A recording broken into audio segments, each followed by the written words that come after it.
This podcast is brought to you from our friends at TenCate Protective Fabrics, Emergency Networking, MagneGrip, and IFSTA. Welcome to 5 After Midnight. It's a new show where we talk about the things the way you would around a sleep-deprived kitchen table.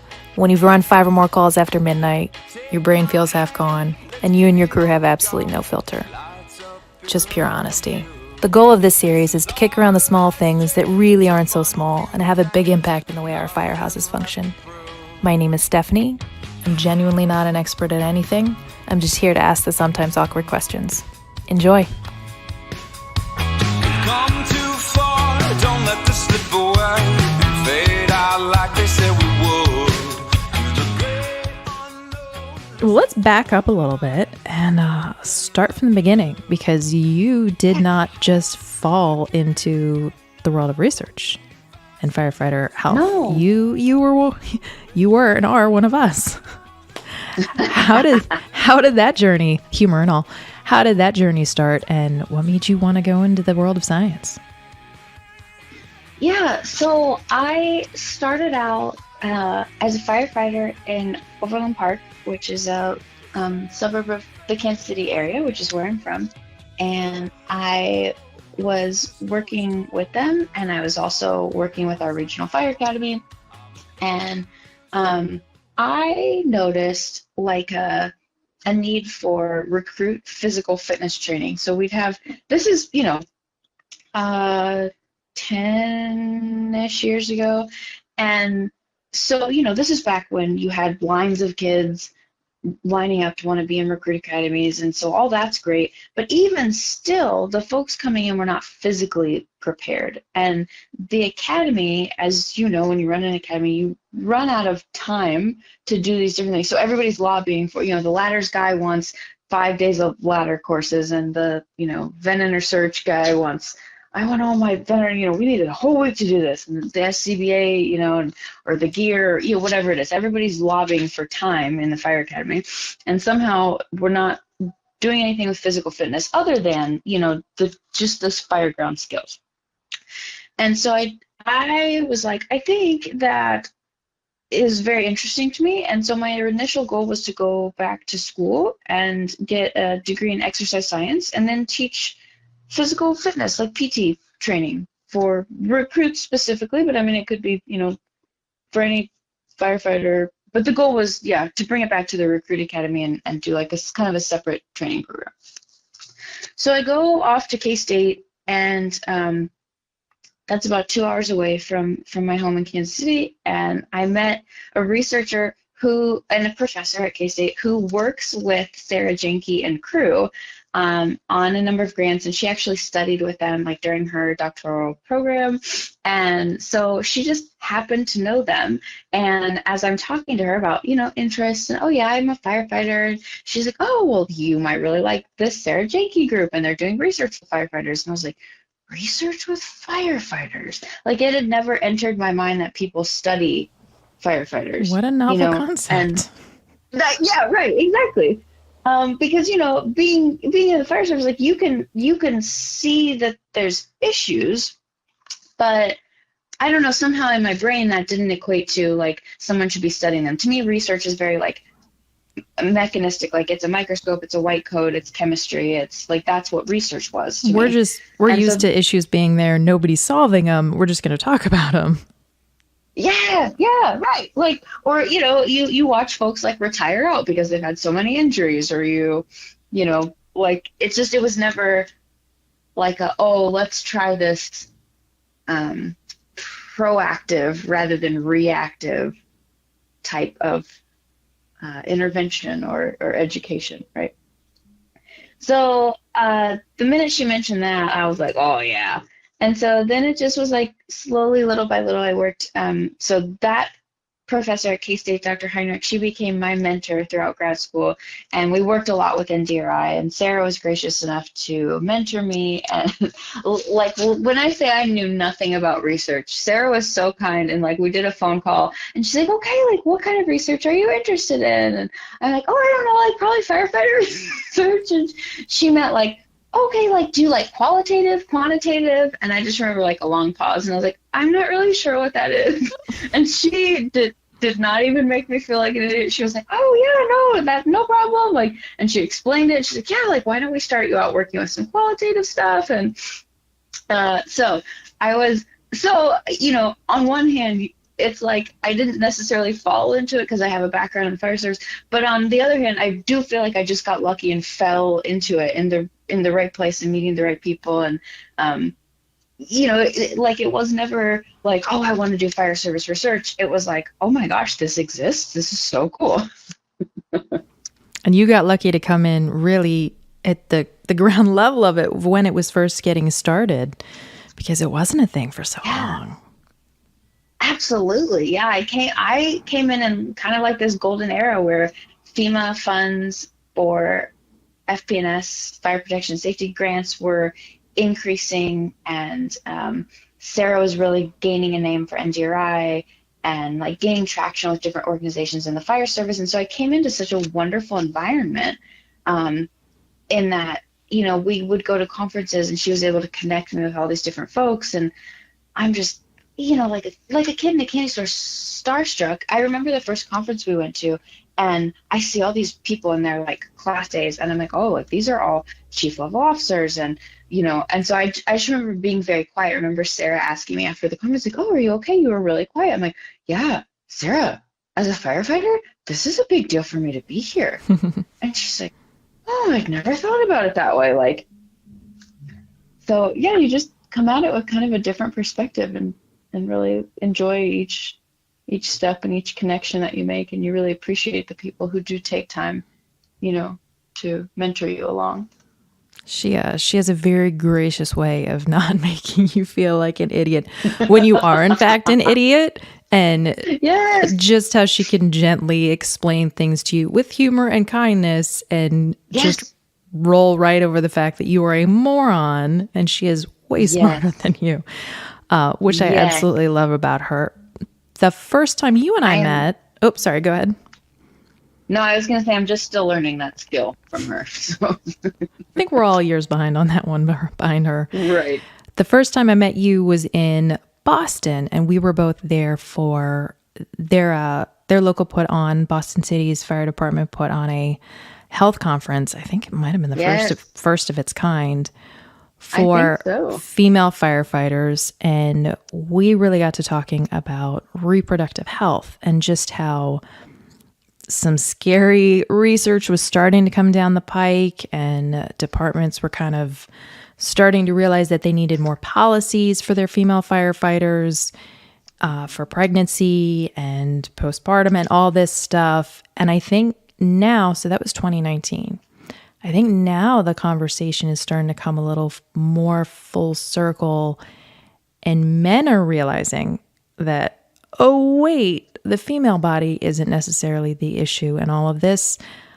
We're having issues too with reproductive health and fertility. And I think that light bulb is finally starting to flicker on. And that's something that I wanted to talk about today, because as firefighters, we don't care about anything until it affects us, right? We're horrible at it. We've got so much else going on that we don't pay attention to it until it's on our doorstep. And then we're frantically searching for all the answers and all the research. Absolutely. So let's talk about that. What are male firefighters really up against right now when it comes to starting a family? Yeah, so I say it's interesting. I guess interesting is an okay word. You know, it's never good when anyone is struggling with infertility issues, but I think it can be hard. So for men firefighters that I've talked to, I think more folks are struggling with infertility or difficulty in conceiving, and I don't know that their first reaction is to think, oh, I wonder if my job is impacting that. So I think we're just starting to reframe the conversation, especially the more research we do with women, and we can show that there's so when we talk about women and reproductive health, we talk about all of the things that impact your reproductive health on the fire ground. Breathing in diesel exhaust fumes is like walking into a fire without a mask. Over time, those toxins lead to cancer. Protect yourself with MagneGrip, the easiest, most reliable exhaust removal system that features a true 100% seal to eliminate diesel exhaust fumes. To get free grant assistance, visit MagneGrip.com. And when you think about it, right, like these are things like toxic products of combustion and certain chemicals being absorbed into the body, and these can be dangerous to the fetus, but even before pregnancy, right, these can affect your ability to conceive, and it can affect your like reproductive organs. And Dr. Burgess has done a lot of work looking at endocrine disrupting chemicals. So essentially things that your genes have like on and off switches. And so there are different chemicals that can switch on a switch or switch off a switch, and kind of downstream that can impact different body functions, with fertility and conception being one of those. And so when you think about, not to beat a dead horse, but PFAS is an endocrine disrupting chemical. Absolutely. So that's that little kind of hidden dagger in there that, I mean, I know that's a horse that we're kicking to death, but that's a big concern. But absolutely, right. Like, and so all of these things, and PFAS is one of those things that is so new, and we need more studies to figure out, is it, like, yes, it exists in gear, and we know it exists in like AFFF foam, but then like with foam, for example, water runoff, and like, so groundwater contamination is a big concern. But then we need more studies to figure out, is PFAS in the gear, like, is it able to get through our skin? And then if that is the case, like, what is the function? How is it changing in the body? And so exactly, that, like, those are things that are not only impacting women, they're impacting men as well. And then of course, you know, an intense thermal environment and loud noises and the psychological and physical strain of the job, and like, and working shift work, like a constantly disrupted sleep cycle, all of those things impacts reproductive health. And reproductive health, like, I say this all the time when I'm doing a talk, like, it takes two to tango. So if you're a guy and you're a firefighter, like, and you're coming out, like, your body is also impacted by the job. And so then that takes two to make a baby. So yes, some of those things, those same things that we talk about with women firefighters, are impacting men. And so yeah, there's couples are struggling with infertility. And, you know, so I think it's interesting. Not that it's a good thing, but it's interesting. But oh my gosh, when you talk to a room full of male firefighters and you talk about reproductive health, and their eyes kind of glaze over, but my gosh, when you talk about semen, everybody perks up. Or low testosterone. And you're like, yes, that absolutely. That gets everybody's attention. Low T, absolutely, and semen parameters. And they're like, huh? And you're like, yeah, no. So there are studies that show that all of these things we just talked about, the excessive heat and the you know, thermal environment, physical, and the chemicals, all of those things impact your body, meaning like the volume and your sperm concentration, the total sperm count. Like, so I just think it's so interesting because they are amazed by that. And I'm like, well, this is what, you know, we're showing this for women, and it can impact their reproductive health system. And men, I don't know if you know this, but you also have a reproductive health system. It has to be just in tune as ours does. It's actually quite complicated, believe it or not. Right. Right. I think what's fascinating is when I first came into the fire department, I noticed here and there, and it was kept very quiet, guys going home on sick leave for an hour or two because they were undergoing fertility treatments with their significant others, and they were trying to start families. And I didn't think anything of it. And like I said, it was something that was kept so quiet. And now I'm noticing more and more guys speaking out about it. Like, hey, yeah, no, we had to go through all of this to start a family. And then the guy next to him actually, well, we did too. And guys are speaking out a lot more about it. And I'm seeing the volume in my area alone is just really, really shocking, because I don't see that in my civilian life at all. I mean, we all know couples who have had to go through fertility treatments in our off-duty life, but the number is way lower. So seconds count when responding to an emergency. Minutes saved count when documenting your day.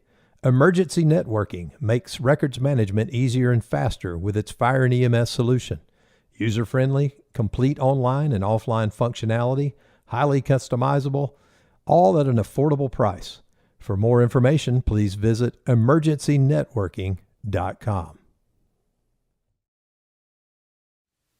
I mean, there's no, we can't come off, guys can't come off a fire truck and go on light duty for 6 months to get their T levels up and have healthy semen parameters to start a family. So it's kind of like, what's the answer? How do we combat this? Because it is a problem when you have a young guy struggling to start a family.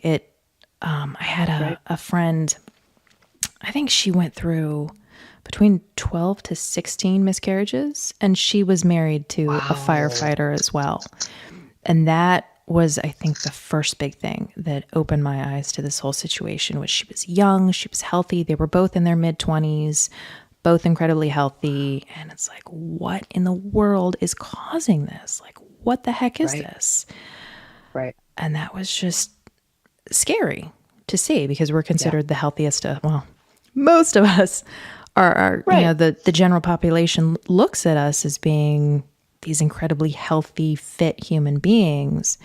And to find out that we can't do the most basic of basic things, which is sire a child, is just insane to think about. Yeah.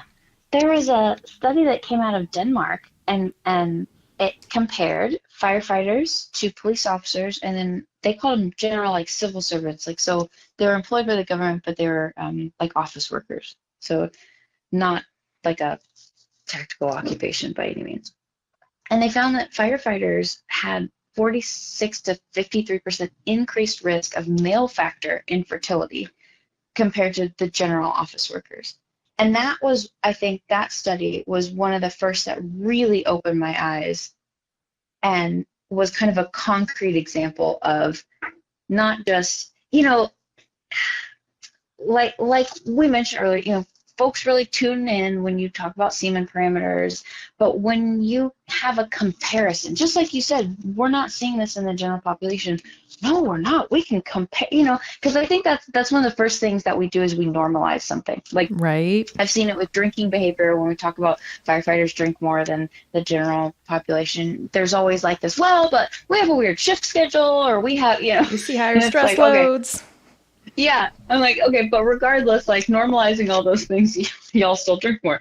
So I think this was an interesting study because it sort of laid it out, right? Rather than say, well, I'm sure I know other guys that aren't firefighters and they've had to go through fertility treatments or, whatever. We all kind of normalize it. But yeah, if you can look at a study that had thousands of people in it and you can say, oh my God, firefighters were so much more likely to have to go through fertility treatments, or that the male, and that's what was interesting too, is that it clarified, not just this couple was struggling with infertility, but we looked more specifically, and it's not my study, but they looked more specifically and saw, no, it's male factor infertility.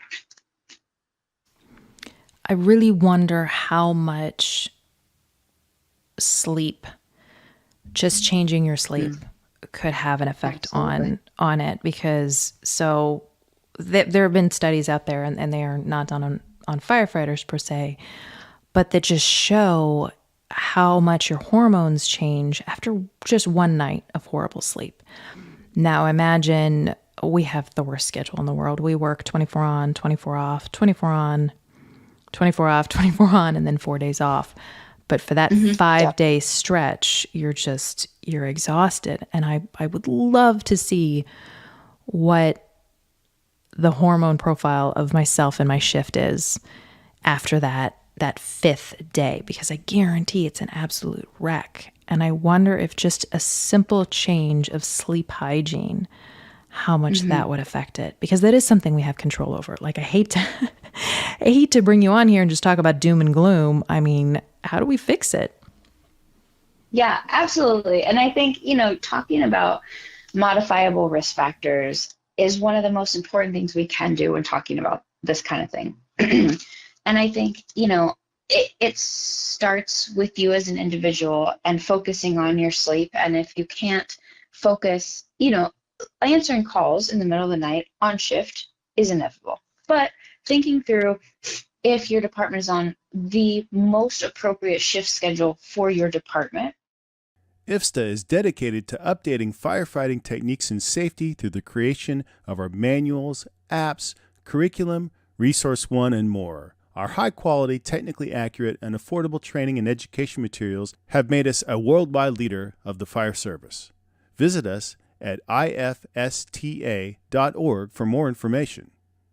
And Sarah always says you have to plan for your busiest station. So whatever shift schedule you go with, like, you really have to think about those folks at the busiest stations and make sure that it's relevant for them. But I feel like we're the last people that they think about, because we don't complain because we want to be at the busy house. Exactly. But I think there has to be a shift in, I'm hesitating because I guess what my brain was thinking was there has to be a shift in tradition, and I'm realizing, oof, that's not going to go over well. That's near impossible. Yeah, right. But I think what I mean is, I think we have to start looking at all these different options for shift schedules. So I had a really interesting conversation with a firefighter who is now working in the inspection office, and we're talking about different shift schedules. And even so, like we had talked earlier about being able to go on light duty, and not every fire department has that option. And so what if we had, for example, one crew that was like a 9 to 5 type thing, right? And they were like the supplemental. I know that there's places across the U.S. that have like a supplemental ambulance crew or a supplemental brush rig or something that staffs during busy hours, right? And so, depending on what life stage folks are at, if they're trying to regulate their sleep or if they're going through hormone therapy, like perhaps we can figure out, so the whole department doesn't have to change to a new shift schedule, but what if we add kind of these supplemental shifts? And I know there's so much that goes along with it, because then these people perhaps become 40 hours a week people, and they're not, and it's different, and I understand that it's difficult, but thinking through, some of these things. So that's one of them. And then, of course, on your off-duty time, you really do need to focus on your sleep, and then nutrition, like that, just making changes in your own health. And, so physical activity, nutrition, obviously not smoking, limiting alcohol use can be huge with overall health, but also with your body being ready to conceive or contribute to that process, right? If you're a man. Contribute. I like that. That's a good way of putting it. Contribute to right? No, it's so interesting, because I don't know how much guys think about how much they contribute to that, right? Because the woman is looked at as like, oh, you're the one that gets pregnant, and then you have to be careful, and you have to like eat certain things or do certain things. I'm like, okay, but do you realize like you're contributing to this equation here in a major way? Yeah, right. You're half the thing. So you're half the DNA. We have to make sure like your stuff is as healthy as possible, right? Like that makes sense. I'm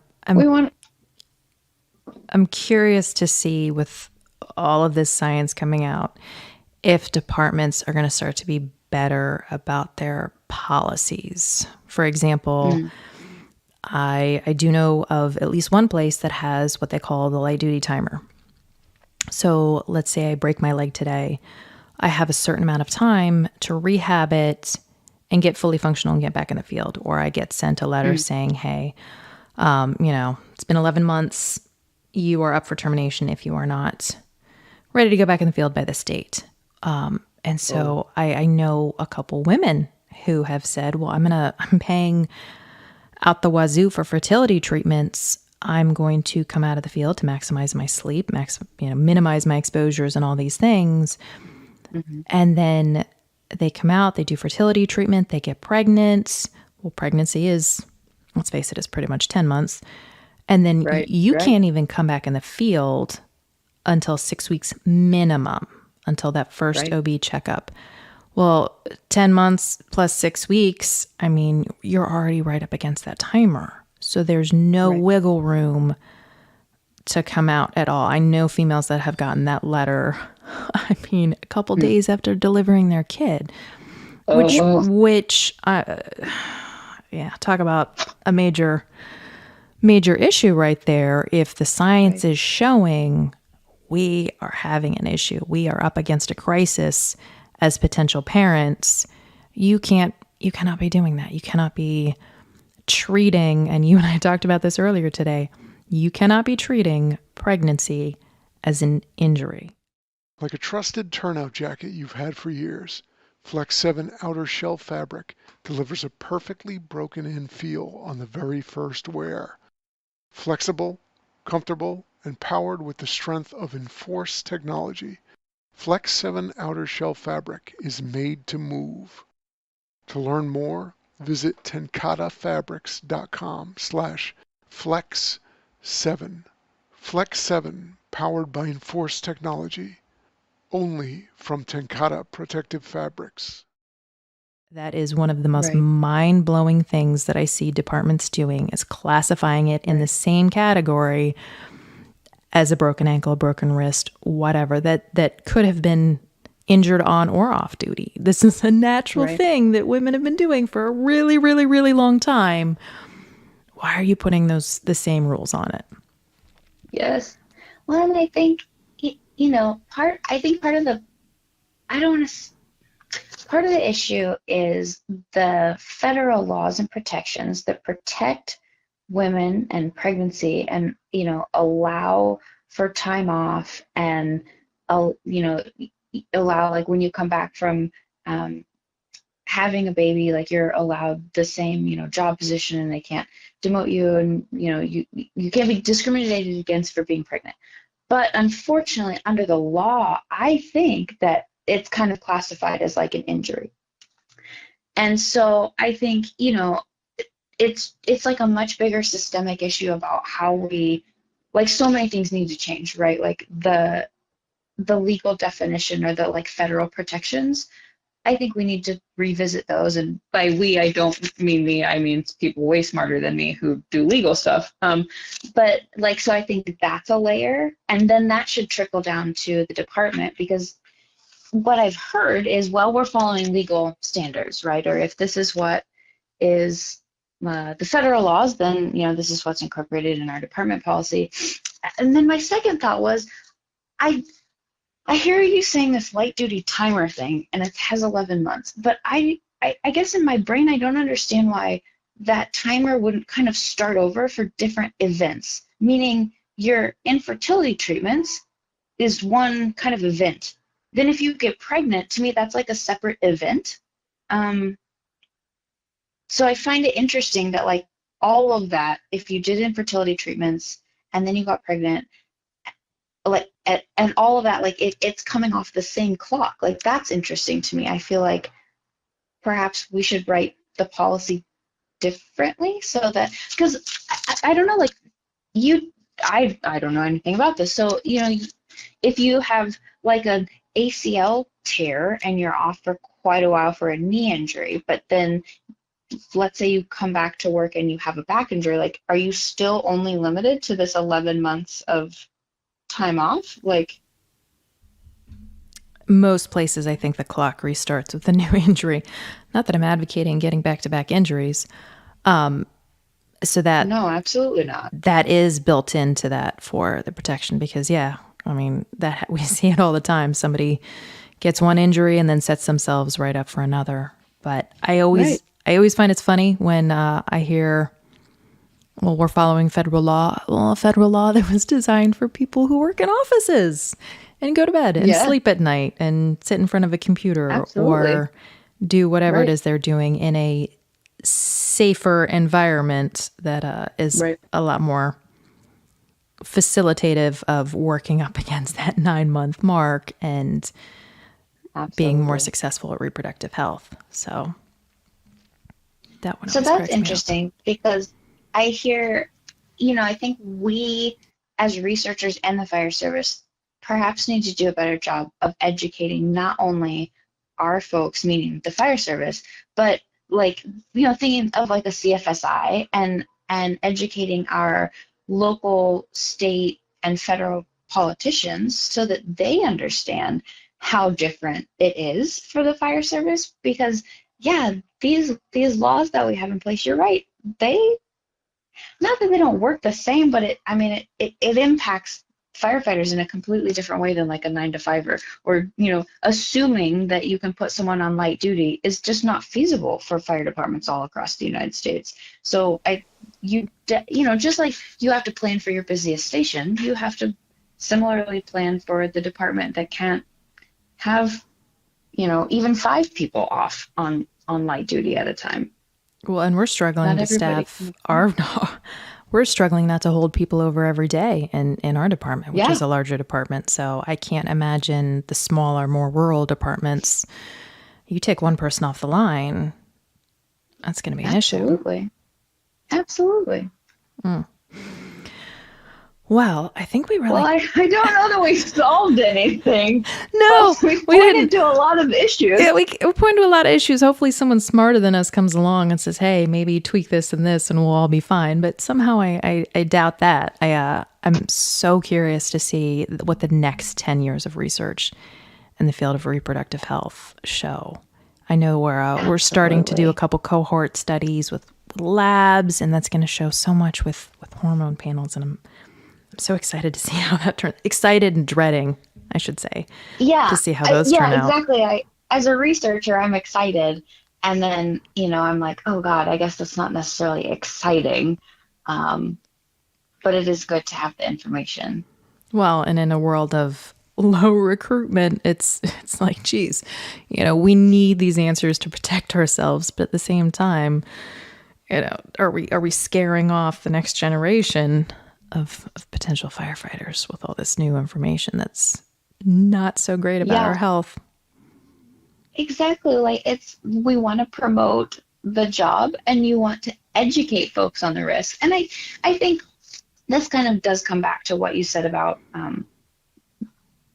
going full circle and coming up with some of the solutions while we talk about some of the issues. And I think that is a huge part of the messaging. Like, yes, the job is dangerous. The job's always been dangerous, but I think the dangers are kind of shifting as we have safer building construction. We have better equipment. Our PPE, I guess, as far as being better is questionable now, knowing that there's, different chemicals in the gear that may not be safe. But the point is, things are constantly changing to make the job safer. And so I think, instead of worrying about structural collapse or burn injuries or inhalation injuries, like we have all this equipment to protect us. So the dangers of the job shift to these different things.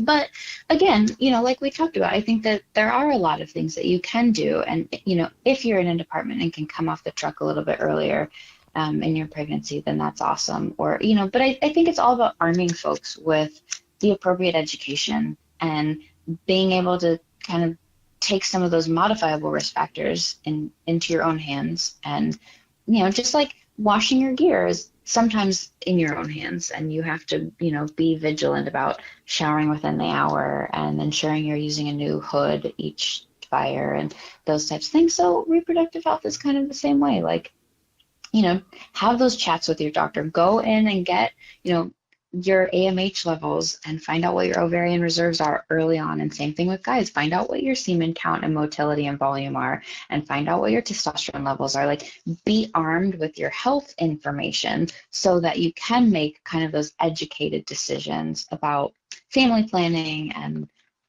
whatever it is. I think it does go back to kind of what you said about what can we do? Well, Brittany, thank you so much for talking about this always interesting topic. And thank you for stepping up, taking one for the team, coming off the line, and being a researcher and paying attention to our health, because it's been so critically missing for so many years. So thank you to you and the team at NDRI who are really finally taking care of us and paying attention to our health and our issues. It really is a labor of love. We all come at it from, different perspectives. Sarah's dad was a fire chief for many years, actually in my department.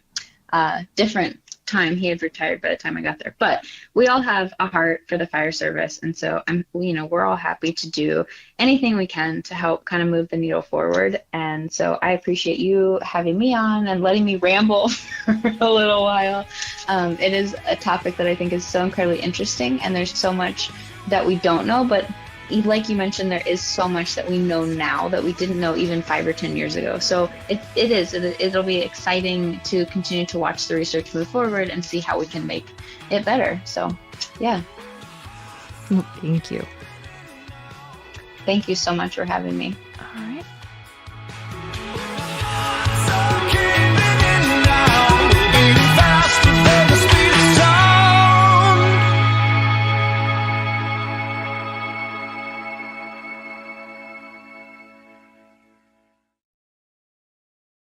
Breathing in diesel exhaust fumes is like walking into a fire without a mask. Over time, those toxins lead to cancer. Protect yourself with MagneGrip, the easiest, most reliable exhaust removal system that features a true 100% seal to eliminate diesel exhaust fumes. To get free grant assistance, visit MagneGrip.com. Seconds count when responding to an emergency. Minutes save count when documenting your day. Emergency Networking makes records management easier and faster with its Fire and EMS solution. User-friendly, complete online and offline functionality, highly customizable, all at an affordable price. For more information, please visit emergencynetworking.com. IFSTA is dedicated to updating firefighting techniques and safety through the creation of our manuals, apps, curriculum, Resource One, and more. Our high-quality, technically accurate, and affordable training and education materials have made us a worldwide leader of the fire service. Visit us at IFSTA.org for more information.